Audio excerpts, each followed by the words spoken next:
아멘. 하나님의 말씀 같이 보시겠습니다. 출애굽기 11장 1절에서 10절 말씀을 함께 봉독하도록 하겠습니다. 출애굽기 11장 1절에서 10절 말씀 한 목소리로 봉독하겠습니다. 여호와께서 모세에게 이르시기를 내가 이제 한 가지 재앙을 바로와 애굽에 내린 후에야 그가 너희를 여기서 내보내리라.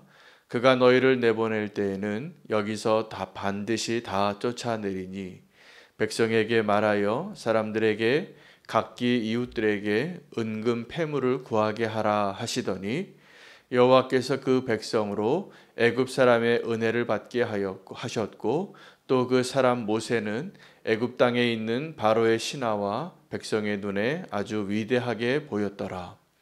모세가 바로에게 이르되 여호와께서 이와 같이 말씀하시기를 밤중에 내가 애굽 가운데로 들어가리니 애굽 땅에 있는 모든 처음 난 것은 왕위에 앉아 있는 바로의 장자로부터 맷돌 뒤에 있는 몸종의 장자와 모든 가축의 처음 난 것까지 죽으리니 애굽 온 땅에 전무후무한 큰 부르짖음이 있으리라.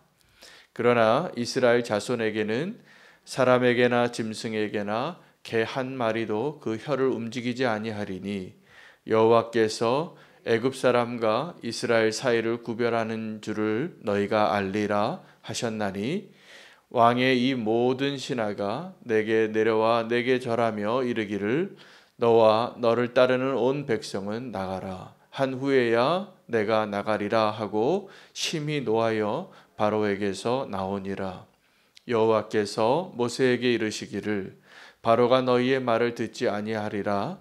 그러므로 내가 애굽 땅에서 나의 기적을 더하리라 하셨고 모세와 아론이 이 모든 기적을 바로 앞에서 행하였으나 여호와께서 바로의 마음을 완악하게 하셨으므로 그가 이스라엘 자손을 그 나라에서 보내지 아니하였더라. 아멘. 하나님의 말씀입니다. 출애굽기 11장 오늘 본문 말씀은 이제 마지막 재앙을 앞두고 그 장자의 죽음이 일어나게 되어지는 그 과정에 대한 그리고 그것을 모세에게 알려주시는 모세와 하나님과의 그 대화 그리고 그 일들에 대한 의미를 다시 한번 확인하는 시간이 되겠습니다. 이제 출애굽하게 되는데 노예로 살았던 그 이스라엘 민족이 그냥 나가지 않게 하셨습니다. 그래서 이제 곧 지금 바로를 봐서는 내보낼 것 같지 않아 보이지만 곧 바로가 이제 내보낼 수밖에 없는 상황이 될 것이니 너희는 그 이웃에게 다 구하여 은금 패물을 다 받아가라는 것입니다. 지금 있는 그 가축도 함께 보내지 않고 있는 이 바로에게 하나님이 도저히 상상할 수 없는 미리 예언을 하시는데 너희가 나갈 때 이 애굽에 있는 모든 보화들을 가지고 나가게 될 것이라는 것입니다. 또 하나는 마지막 이 재앙이 임하게 될 때 또 하나의 사건은 의미는 그들에게 심판이 임해서 전무후무한 부르짖음이 이 애굽 땅에 울려지게 될 것이라는 것이었습니다. 사실은 그 애굽 땅에 애굽 사람에게는 들리지 않았던 그 부르짖음이 이미 있었습니다. 오랫동안 노예로 살던 그 히브리인들을 억압하고 합당하게 그 임금을 주지 않거나 또 그들을 합당하게 인간으로 대우하지 않았기 때문에 그들이 하나님께 오랫동안 부르짖었습니다. 근데 하나님께서 그들의 부르짖음을 들으시면서 하나님의 때를 기다리시고 하나님의 공의를 이루시게 되는 것을 우리는 알아야 됩니다. 하나님께서 하나님의 백성을 움직이시고 그들을 구원하시고 또는 약속의 땅으로 인도하실 때 두 가지 조건이 맞아야지 그 일이 이루어지곤 합니다. 어떤 것이냐면 그들이 너무나 고통당하는 가운데 있어서 하나님께 부르짖음이 하늘나라에 하나님께 상달되어지는 것이 하나의 조건입니다. 아주 너무나 고된 그래서 부르짖을 수밖에 없는 그래서 하나님이 응답하실 수밖에 없는 그러한 때가 차야 하는 것이고 또 하나는 그 땅에 있는 그들의 악이 이제 사무쳐서 하나님은 그 두 가지 종류의 부르짖음을 들으시는 것이죠.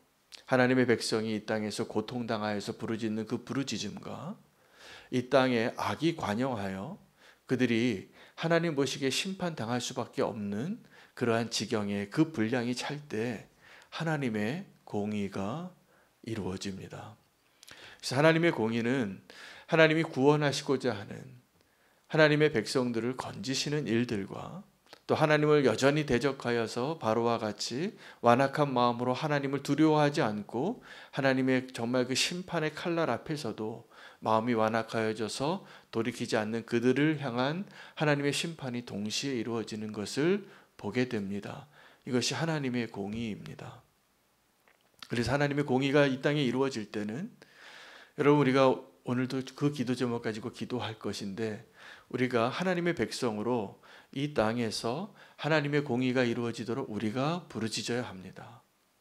그리고 정말 하나님께서 이 땅에 그 하나님의 공의가 이루어지기를 우리가 소망하며 오늘 이 자리에 있기를 축복합니다. 여러분 우리도 이 땅에 하나님의 공의가 아니라 우리가 생각하기에 그래도 이 나라와 이 사회와 이 시대가 이렇게 되어야 하지 않겠는가 라는 마음으로 살아가고 계시는 분들이 많습니다. 그런데 우리가 그러한 공의로운 마음으로 이 땅의 정의가 하수같이 이루어지게 해달라고 걸기하여 일어나서 개혁이 일어나면 항상 어떠한 일이 반복이 되어졌냐 하면 그 개혁을 주장하고 개혁을 이루었던 그 사람들이 금세 얼마 되지 않아서 개혁의 대상이 되더라는 것입니다. 무엇을 의미하는 것이냐 하면 우리가 이것은 부당하고 잘못된 것이기 때문에 하나님 것을 바꿔주시고 정의롭게 해주십시오 라고 부르짖고 그 일을 사모하지만 하나님은 정확하게 그 공의가 하나님의 공의로 이루어지기 위해서 이 두 가지 조건이 다 맞아야 돼요. 근데 우리는 그렇지 않습니다.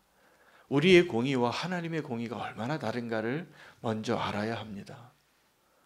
우리는 하나님의 공의를 알고 마땅히 이러해야 하는 것을 다 알아요. 믿는 사람은 더 잘 압니다. 하나님의 율법을, 하나님의 말씀을, 이 진리를 아는 사람들은, 이 말씀 날마다 묵상하고 이 말씀대로 살고자 하는 사람들은 더 할 거예요. 이 땅이 잘못되고 있는 게 너무 많잖아요. 그런데 문제는 우리 안에 내 자신이 하나님의 공의에 합당한 자인가를 돌아보지 못하는 그 모습에 우리의 문제가 있고 딜레마가 있는 것입니다. 그래서 하나님의 공의가 우리 안에 먼저 이루어져야 돼요. 하나님의 공의가. 그리고 그 하나님의 공의가 우리를 통하여 이 땅에 이루어지기를 구하고 그 일을 위하여 우리가 보냄받고 그 일을 위하여 우리가 이 땅에서 기도하는 자가 되는 것이 축복입니다. 우리는 그렇지 않고 하나님의 공의와 내가 생각하기에 나의 공의로 우리가 생각하는 공의나 하나님이 생각하는 공의나 별로 다르지 않아요. 저 악인이 이렇게 잘 먹고 잘 살아도 되는 것입니까? 저 죄 없는 사람이 이렇게 죽어도 되는 것입니까? 왜 착한 사람이 더 어렵게 삽니까? 왜 우리는 좀 바르게 살아보려고 하는데 왜 이렇게 어렵습니까? 이 세상이 왜 이렇게 불공평해요? 왜 이렇게 불평등해요? 왜 악한 모습으로 사는 사람이 왜 더 잘 사는 것을 우리가 봐야만 합니까? 이게 우리의 지금 고민이고 우리의 딜레마죠. 그래서 하나님께 부르짖어요. 하나님 이 땅에 하나님의 공의가 좀 이루어지게 해달라고. 악한 일을 행하는 사람이 망하는 것 좀 보게 해달라고. 저렇게 착하게 사는 사람이 잘 되는 것 좀 보게 해달라고. 그런데 하나님은 무엇을 더 관심을 가지고 계시냐면 우리 안에 하나님의 공의가 이루어지고 있는가를 더 관심이 많으세요. 우리도 그것이 먼저 이루어져야 하는 것입니다.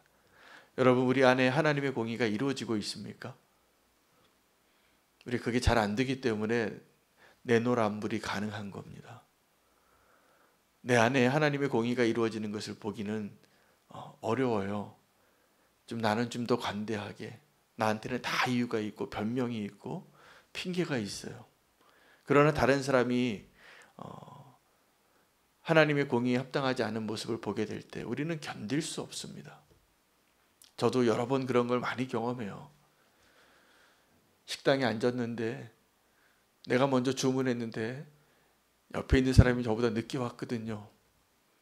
근데 왜 주인 아저씨가 왜 나보다 저분을 먼저 밥을 주는 거예요? 여러분, 그러면 어떻게 생각이 듭니까? 이건 불공평해. 왜요? 내가 먼저 왔거든요. 이게 우리가 생각하는 공의예요. 그래서 우리의 공의는, 우리가 원하는 하나님의 공의가 이루어지는 것은 이거 순서에 좀 맞게 해달라고. 내가 먼저 왔으면 나에게 먼저 밥을 주셔야죠. 돈 똑같이 내고 먹는데. 그래서 마음이 불편해지는 겁니다. 그래서 따지는 겁니다. 그래서 한마디 하는 거예요. 제가 먼저 왔는데요. 여러분, 그런데 하나님은 그 순서를 바꾸시더라고요. 순서를. 그게 하나님의 공의예요. 그 하나님의 공의를 이루기 위하여 하나님이 사용하신 하나님의 방법은 은혜예요. 여러분, 우리에게도 하나님께서 그 은혜 때문에 하나님의 공의가 이루어지는 것을 우리가 인정하게 됩니다. 그 은혜 없이 하나님의 공의가 이루어지려고 발버둥 친 사람들이 바리새인들이고 모세였어요. 그래서 하나님의 율법대로 발버둥 쳐봤는데 안 되더라는 거예요. 우리는 하나님의 공의에 그 앞에 설 수 있는 능력이 없어요. 우리가 죄인이라서. 근데 하나님께서 그 하나님의 공의를 이루기 위하여 택하신 방법이 은혜예요. 근데 문제는 우리가 이 세상의 은혜의 방식으로 바라볼 수 있는 것이 안 되는 거예요, 우리는. 그래서 다 바꾸고 싶고 개혁이 일어나고 정권을 바꾸고, 저도 이 짧은 인생을 정권 바뀌는 걸 여러 번 봤는데 개혁이 일어나서 그 사람들이 이 세상을 바꾸고 나라를 바꾸더라고요. 근데 똑같아지더라고요. 당연하겠죠. 우리가 다 죄인인데. 그런데 우리는 뭘 꿈꾸냐 하면 이 땅에 더 공의로운 나라, 더 평등한 나라, 더 행복한 나라를 꿈꿉니다. 하나님 없이. 우리는 이제 하나님 없이 그 꿈이 이루어지지 않는다는 것을 알고 하나님의 그 꿈이 내 안에 먼저 이루어지는 것을 갈망하고, 그리고 그러한 눈으로 이 세상을 바라볼 수 있는 그 한 사람이 될 때 그 한 사람 통하여서 하나님께서 그 공의를 이루시게 될 것을 우리가 믿고 살아가야 할 것 같습니다. 오늘 하나님의 공의가 이 애굽 땅에 어떻게 이루어지는가를 하나님께서 말씀하신 거예요. 마지막 심판을 앞두고, 장자의 죽음을 앞두고 본문에 이렇게 이야기하는 것을, 그 표현이 너무나 특별합니다. 5절 말씀을 한번 보시겠습니다. 5절 말씀에 애굽 땅에 있는 모든 처음 난 것은 왕위에 앉아 있는 바로의 장자로부터 맷돌 뒤에 있는 몸종의 장자와 모든 가축의 처음 난 것까지 죽으리니, 무슨 말씀이냐 하면 하나님의 심판이 이 땅에 임할 때 그 사람이 바로 왕이든지 아니면 맷돌 뒤에 숨은 아주 비천한 몸종이든지 동일하게 하나님의 심판을 피할 수 없다라는 것입니다. 요즘 우리가 불공평하게, 우리가 견딜 수 없어 하는 게 뭐냐 하면 특권 계층에 대해서 그 특권을 누리는 것을 못 견뎌해요. 그래서 그것을 보고 일어나는 겁니다. 그런 것을 용납하지 못하는 시대가 됐어요. 우리 모든 국민 정서가. 자, 그래서 바로의 아들이거나 장자이거나 맷돌 뒤에 숨어 있는 그 아주 비천한 몸종의 장자이거나 다 하나님의 심판이 이루어지는 겁니다. 공평하죠? 그 가축들까지. 여러분, 하나님의 심판이 이렇게 공평한 겁니다. 그런데 그 하나님의 심판의 또 다른 이면에는 하나님의 공의가 이루어지기 위해서는 하나님이 구원하시는 그 일을 이루시는 것을 통하여서 하나님의 공의를 이루시는 거예요. 그래서 그것을 보복하시고 그것을 갚으시고, 그래서 이 노예로 살았던 히브리 민족을 건지시는 것이 하나님의 공의예요. 하나님의 이름으로 그들이 여전히 부족하고 여전히 원망하고 여전히 하나님 앞에 완고한 목을 가지고 살아가지만 하나님이 너희는 내 백성이라 라고 택하시고 그렇게 세우셨기 때문에 우리가 지금 입고 있는 은혜이기도 합니다. 그래서 그들을 구별하시는 거예요.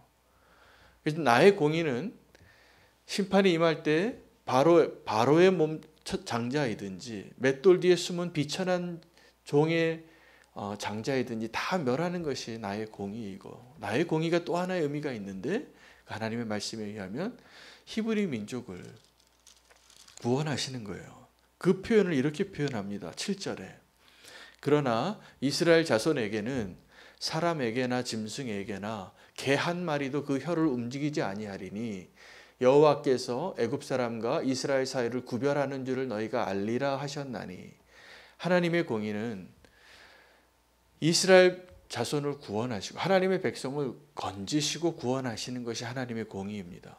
그 이스라엘 민족이 440년 동안 억압을 당했고 종으로 살아서 제대로 월급 한 번 받지 못하고 살았기 때문에 그 내가 월급 다 밀린 봉급 다 줄게.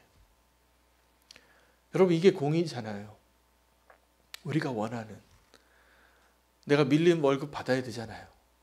그거 못 받고 떠나면 그거 너무나 억울하잖아요. 그들이 못 받았어요. 그렇게 수고하고 입에 풀칠할 정도만 살게 하고 그들이 노동한 그 대가를 받지 못했으니까 하나님 그거 주시는 거예요. 그리고 그것은 나중에 다 하나님의 성소를 세우는 일 가운데 그들이 자원하여 드리는 예물이 됩니다. 하나님께서 그 부르짖음을 들으시고 그 부르짖음에 응답하시는 것이 하나님의 공의이잖아요. 이 땅의 약자들, 하나님은 성공하고 모든 권한을 가지고 있고 힘을 가진 자의 소원을 들어주시기 위해서 오시는 것이 아니었잖아요. 억압당하고 노예와 같이 살고 사람 취급 못 받고 이 사람들을 자유케 하고 이 사람들을 돕기 위해서 오셨잖아요. 그렇게 낮은 모습으로. 이게 하나님의 공의잖아요. 하나님의 공의는 원수를 갚으시고 또 신음하는 그 자들을 건지시는 것이 하나님의 공의를 이루는 것이지, 맞죠? 그런데 우리는 내가 기준으로 내 판단으로 하나님의 공의의 잣대를 동일하게 대어서 이 세상을 바꾸고 싶어하는 그 열망은 동일한데 불행은 무엇이냐 하면 내 안에 하나님의 공의가 이루어지지 않는 거예요. 내 안에 하나님의 공의가 이루어지는 길은 하나밖에 없습니다. 하나님의 은혜를 덧입는 거예요. 나 같은 사람을 어떻게 하나님이 내 백성이라 부르고 내 아들이라 부를 수 있습니까? 하나님의 은혜잖아요. 근데 우리는 내 자신이 그렇게 죄인이고 그렇게 연약하다는 것을 인정하지 못하고 공의를 외칠 때는 하나님보다 더 무섭게 돌을 던지잖아요. 용납하지 못하고 사랑할 수 없고 얼굴 보고 싶지 않고. 이것이 우리의 공의이고 하나님의 공의는 그 하나님의 공의가 임하는 그 날까지 은혜를 베푸십니다. 그리고 그 심판하는 그날에도 그 구별하여 세운 그 이스라엘 민족, 히브리 민족이 사는 그곳에는 개 한 마리조차도 혀를 함부로 놀리지 않을 정도로 안전하고 그들을 평안 가운데 지켜주시겠다는 거예요. 이게 하나님의 공의예요.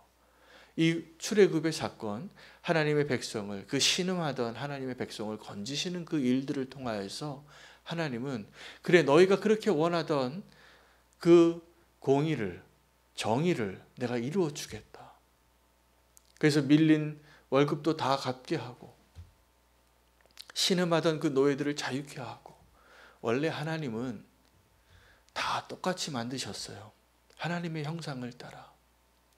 유대인들 가운데 너희가 이방인들에게는 돈을 좀 꿔줘도 너희 형제에게는 이자놀이 하지 마라. 왜 그러냐 하면 종이 돼요. 그 이자 때문에, 무거운 짐 때문에. 너희가 너희 안에서도 그런 일이 이루어지는 것을 내가 용납할 수 없다라는 거예요. 하나님의 공의가 우리 안에 먼저 이루어지는 것을 갈망하는, 그것을 소망하는 그 마음으로 오늘 하나님 앞에 서시기를 바랍니다. 그리고 하나님의 공의를 우리가 부르짖을 때 하나님이 하나님의 방법으로 하나님의 때에 그 공의를 이루실 겁니다. 근데 그 공의를 이루시는 방법이 여전히 죄인에게나 의인에게나 동일해요. 동일해, 구별하는데. 근데 문제는 우리가 지금 바로와 같은 마음으로 서 있는가 아니면 모세와 같은 마음으로 서 있는가의 차이일 뿐이에요. 그래서 구별되어지는 거예요. 내가 정말 하나님을 알고 하나님의 은혜를 덧입기에 합당한 자로 서 있는가, 아니면 여전히 강팍한 마음으로 하나님을 대적하고 하나님의 원수의 영역에서 머물러 있는가. 마지막 때에 하나님께서 여전히 기다리셔요. 그 잔치를 준비하고 오라고. 그리고 와서 그 잔치에 합당한 옷을 입고 함께 거하자고. 우리는 때로는 우리가 하나님의 나라를, 하나님의 공의가 임하는 그 마지막 날을 기다리는 것 같지만 여전히 하나님 우리를 기다리고 계십니다. 어쩌면 오늘 이 시간에도 기다리시는 하나님께서 우리가 믿음으로 하나님께 반응하기를 기다리고, 하나님의 공의가 내 눈에 보이는 이 세상에 먼저 이루어지기보다 보이지 않는 내 안에서 먼저 이루어지기를 소망하는 그 겸손한 믿음으로 서기를 갈망하실 겁니다. 왜냐하면 지금 하나님의 공의가 얼마든지 임할 수 있는데 내가 준비가 안 됐잖아요. 내가 여전히 흔들리고 있고 여전히 방황하고 있고 여전히 하나님의 그 공의를 내 힘으로 이루기 위해 돌 들고 있잖아요. 지금 하나님의 공의가 임하면 우리가 정말 믿음으로 하나님 앞에 하나님의 그 백성의 그 영역에 이스라엘 민족이 거하는 그 땅에 온전히 서 있지 못하면 감당할 수 있겠습니까? 하나님은 그 멸망을 보기 원치 않으시는 거예요. 그래서 하나님의 공의는 더 누구보다도 그 공의를 이루시고 싶어 하시는 분이에요. 하나님의 공의에 그 하나님의 마음은 죄를 견딜 수 없어 하는, 악을 견딜 수 없는 그 하나님의 마음이 있습니다. 그런데 우리의 공의는 그 대상이 너무나 많은 경우에 그 악에 있지 않고 그 악인에게 있어요.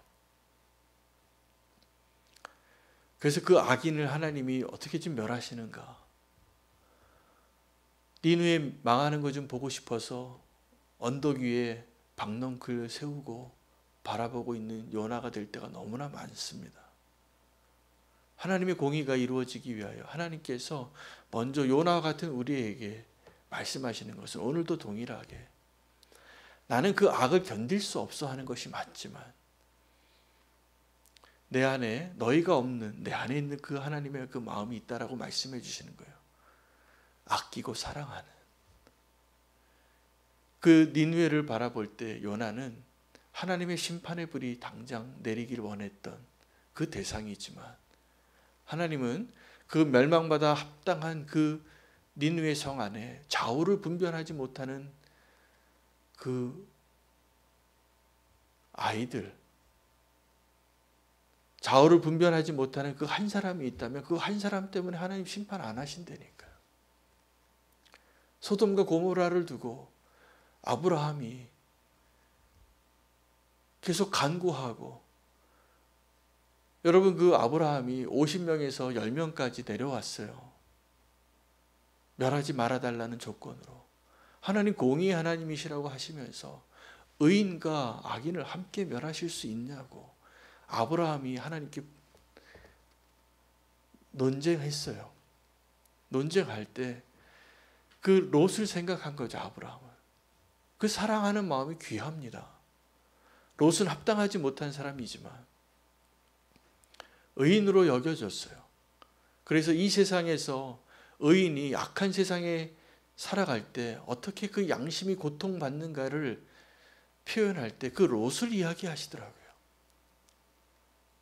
근데 우리가 아는 것처럼 롯이 그렇게 대단한 사람이 아브라함 같지 않았어요. 아주 계산이 빠르고 이 땅에서의 축복을 위해서 그 땅에 간 것이잖아요.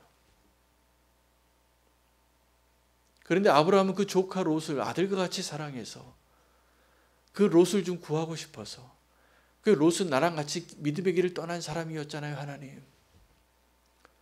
그가 지금 그 길을 떠나서 이 세상 길로 들어갔어도 좀 구해줘야 되지 않겠냐고.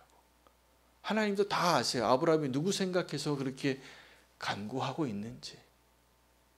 그 한 사람 때문에, 그 아브라함이 중보의 대상이 되어서 연약한 믿음으로 서 있는 그 희미한 그리스도인 그 한 사람 때문에라도 하나님 심판하지 않으시는 거예요. 그 소돔과 고모라를 심판하러 온 천사들이 했던 말이 뭐냐면 확인하러 온 거예요. 나에게 지금 이 하늘에서 들려오는 부르짖음 소리가 너무나 많은데 그들의 악이 정말 이렇게 관용한가? 그들 가운데 고통당하고 있는 의인의 부르짖음이 정말 맞는가?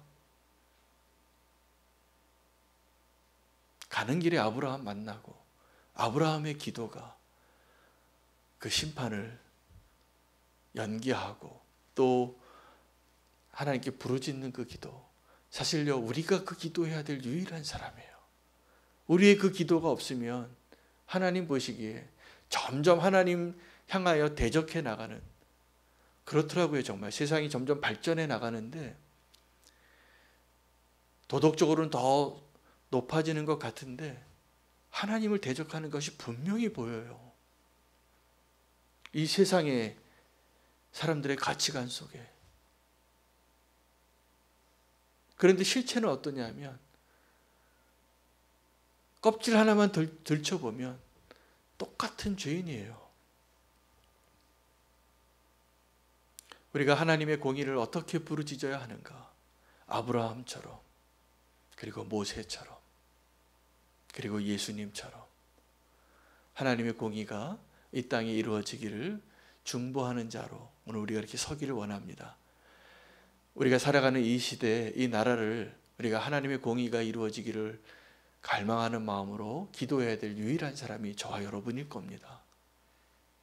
그런데 우리가 이 세상에서 말하는 그러한 공의를 원하는 사람들처럼 공의를 외쳐보면 하나님이 원하시는 음성이 정말 그걸까? 하나님은 아브라함이 하나님의 사자에게 또 하나님에게 부르짖으면서 하나님 악인과 의인을 함께 멸하시는 것이 하나님답지 않은 거잖아요 라고 부르짖는 그 한 사람을 원하시는 거예요. 구원받은 우리가, 교회로 이 땅에 살아가고 있는 우리가 다른 사람은 다 돌 던지고 죽이자고 사형시키자고 할 때 우리가 단 한 사람 그래도 살려주자고, 그래도 용서해 주자고 말할 수 있는 그 한 사람 되시기를 축복합니다. 하나님이 그 사람 기뻐하시지 않겠어요? 하나님이 요나를 기뻐하시겠습니까? 아브라함을 기뻐하시겠습니까? 심판받을 그 세상 앞에서 어떠한 모습으로 서 있는가? 여러분, 나는 지금 요나인지 아브라함인지 하나님의 공의가 어떻게 이루어지기를 원하는지 돌이켜보시기를 축복합니다. 그래서 우리의 기도가 좀 바뀌었으면 좋겠어요. 하나님, 이 땅에 하나님의 공의가 이루어지기를 원합니다. 조금만 더 참아주세요. 거기에 하나님 사랑하는 저 사람, 아직 알지 못해서 저렇게 악을 행하고 있는 그 한 사람, 그 사람 알 수 있는 기회를, 그 사람이 하나님 알 수 있는 기회를 좀 주세요 라고 기도할 수 있는 그 한 사람이 되기를 하나님이 원하시는 거예요. 저와 여러분이 그 사람 되도록 우리 하나님 알지 못해서 반역하고 하나님 알았다고도 지금 떠나겠다고 하고 이런 사람들 보면서 하나님 한번 본때를 보여주시지요. 주님 이때입니다 라고 말하는 그 사람이 아니라 하나님 저들이 모르잖아요. 예수님이 십자가에서 하셨던 말씀도 그거였어요. 나를 죽이고 이 메시아를 십자가에 못 박는 그 사람을 향하여 하나님 용서해 주세요. 저들이 모르잖아요. 하나님의 공의를 이루는 하나님의 방식을 알게 될 때 우리가 진짜 하나님의 은혜의 눈이 뜨이는 겁니다. 우리가 그 하나님의 마음으로 오늘 기도할 수 있는 그 한 사람 되시기를 축복합니다. 함께 기도하겠습니다. 오늘 말씀 붙잡고 하나님의 공의가 내 안에 먼저 이루어지게 해달라고. 하나님의 은혜예요, 사실은. 하나님의 은혜를 먼저 경험하고 하나님의 공의를 구하는 자가 되게 해달라고 오늘 이 시간에 함께 기도하겠습니다. 하나님께서 다 보응하시고 이 바로와 같은 완악한 자들을 멸하시는데 끝까지 하나님의 은혜가 그 마지막 때까지 임하였던 것을 우리가 발견하면서 하나님 앞에 하나님의 심판 앞에서 우리가 어떤 기도를 올려야 하는가를 발견할 수 있는 저와 여러분 되시고 그렇게 기도하겠습니다. 함께 기도할 때 오늘 임선옥 권사님 항암 그 투병을 하고 계신데 너무 고통스러운 가운데 계시고 있다는 소식을 들었습니다. 함께 좀 기도해 주시고 죽음 같은 그 항암 치료를 잘 극복해 나가실 수 있도록 함께 기도해 주시면 감사하겠습니다. 오늘 저녁에 제가 그 대조동 순복음교회에서 성령 집회를 인도합니다. 선교 강의를 하면서 인도하게 되는데 그 시간에 성령의 임재하심이 있도록 좀 기도를 부탁드리겠습니다. 더불어서 오늘 역라마단 18일째 독일의 베를린을 위해서 함께 기도하겠습니다. 그 베를린에 40만 명의 무슬림이 살고 있고 아주 다양한 무슬림 공동체가 있습니다. 50개 민족의 무슬림 공동체가 베를린에 살고 있는데 특별히 예멘 사람들과 터키 사람들을 위해서 함께 기도해 주시기를 바랍니다. 베를린에 있는 40만 명의 무슬림들 50개의 민족들이 무슬림 민족들이 모여 살고 있는데 특별히 예멘과 터키 민족들을 위해서 함께 기도해 주시고 오늘 말씀 붙잡으시면서 우리가 하나님의 공의를 구할 때 하나님 은혜를 먼저 체험하는 자가 내 안에 하나님의 은혜가 먼저 임하게 하소서. 이 말씀 기도 제목 가지고 주 이름 부르고 기도하시겠습니다. 주여 하나님의 은혜가 내 안에 먼저 이루어져서 하나님의 공의를 구하며 부르짖을 수 있는 그 하나님의 사람으로 오늘 서기를 원합니다.